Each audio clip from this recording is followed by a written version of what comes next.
So for the materials, I'm going to be using this 4 Seasons 50% cotton, 50% acrylic yarn. You could use any type of yarn, just make sure it's 8 ply. And I'm using a 4mm hook, and then I'm going to be using some scissors and a yarn needle and a stitch marker. So to start off, we're going to make a slip knot. So I'm going to bring the end of my yarn over my 2 fingers and then grab it with my other hand, twist, and then pull through the other piece of the yarn. Then we're going to put our hook through the slip knot, and then we're going to chain 12.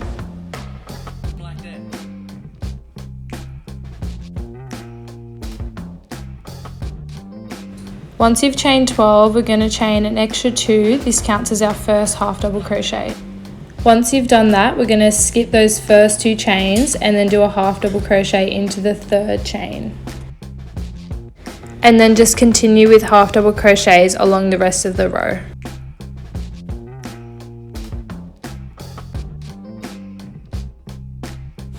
So this is what the first row should look like. Next we're going to chain 2 and turn our work. We're going to work a half double crochet into that first stitch and then just continue along the rest of the row.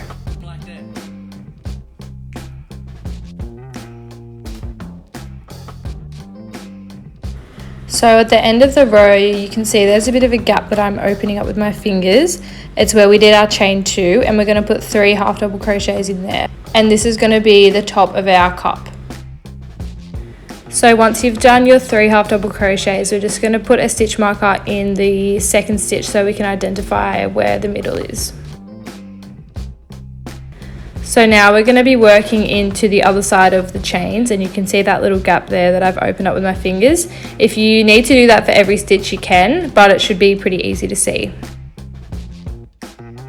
So we're getting to the end of the row, and just before you finish this and move on to the next one, just make sure you've got 12 after that cluster of 3 half double crochets. And then we're pretty much just going to do the same as we did before. So when you reach the stitch marker, just do 3 half double crochets in it and then work down the other side. Also make sure you put your stitch marker back into the middle stitch of the 3.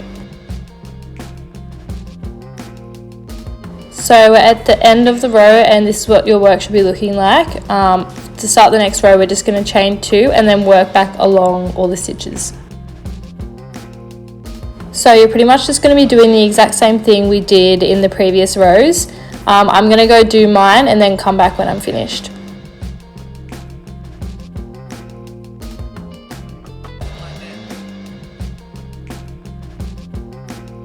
So I'm coming up to the end of my last row, and I did 12 rows in total, but you just measure it against your chest and see if it fits. To tie off the end, I just chained 1 and then pulled through a long loop and cut it off with scissors. Okay, so now we are going to make the straps. So to start off, we're going to do a slip knot. So you can see I've got my 3 stitches at the top here. I'm just going to put my hook through the first one, and then put my slip knot on my hook, pull it through, and then we're going to start chaining. So I chained 100 here, and I found it was actually a pretty good length. It might even be too long, so you could do like 80 chains maybe. And once you've done all your chains, just chain an extra 1, and then we're going to do single crochets down the rest of the chains. So when you reach the end of the row, skip the first stitch and go into the second one with a slip stitch, chain 1 and pull through a long loop, and then cut it with scissors. Do the exact same with the next strap, and then I'll meet you back when I'm done. Okay, so both straps are done, and now we are going to connect them. So we're going to start off with a slip knot, and then we're going to put our hook through the space where we ended our last row on the first cup. So putting it through there, and then we're going to put our slip knot on the hook, pull through, and then chain 1. Okay, so now we're going to work single crochets into the bottom of the cup. And I'm just kind of putting my hook wherever there's a clear space. You don't want to go too far under to pull any of the stitches out too much and create holes, so just go through the top part of the stitches. And then at the end of this row, I'm just going to quickly count how many stitches I had.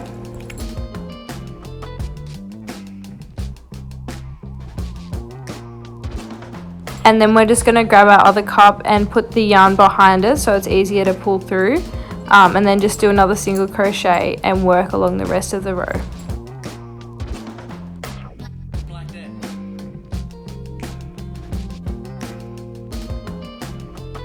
And at the end of this row, just make sure you count how many stitches you have, because you want to have an odd number.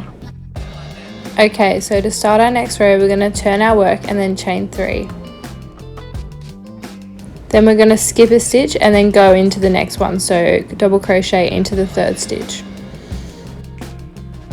So next we're going to chain 1 and then do the exact same thing, so double crochet, skipping that stitch and going into the next one.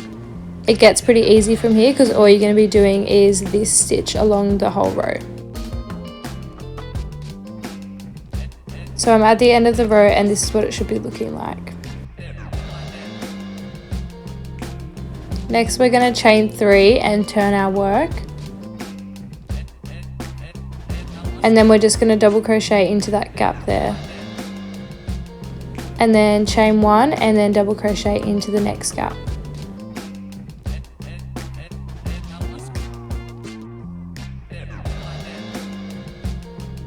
When you get to the end, make sure you do a double crochet in the last gap as well.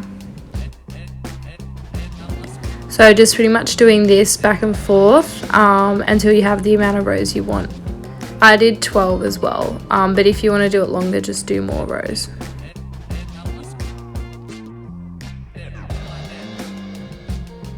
Okay, so I'm coming up to my last few stitches, and then I'm pretty much just going to end the same way I usually do. Chain 1, pull through a long loop and then cut it with scissors.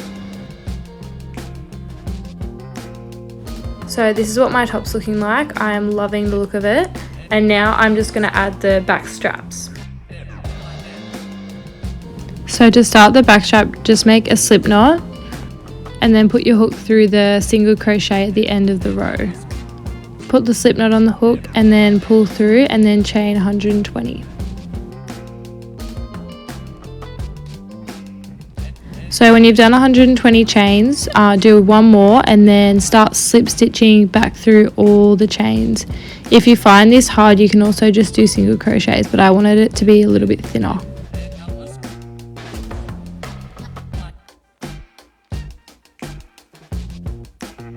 And then to end it, just put the hook through and do a slip stitch in the same spot we started our chain, and then pull through a long loop and cut it with scissors.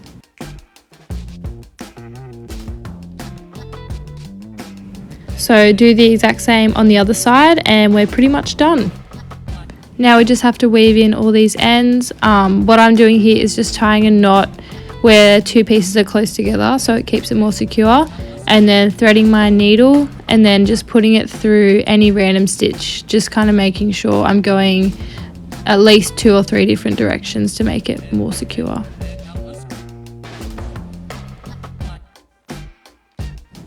And then for the straps, I'm just tying a knot because they're nice and close, and then just doing the same thing.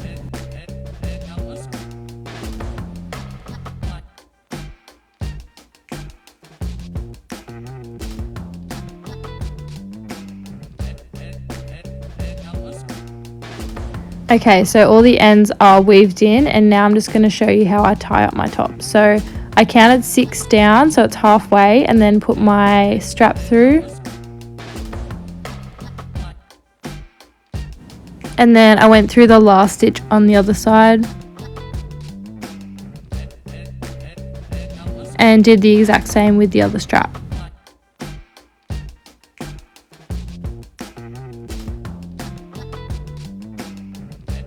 And there she is, all done. I'm so happy with how this top turned out. And here's a little video of me showing it off. It looked so good and fits so good. I definitely recommend using the yarn that I used. Yeah, cotton and acrylic yarn is my favorite. But yeah, thank you so much for watching my video. I hope you liked my tutorial.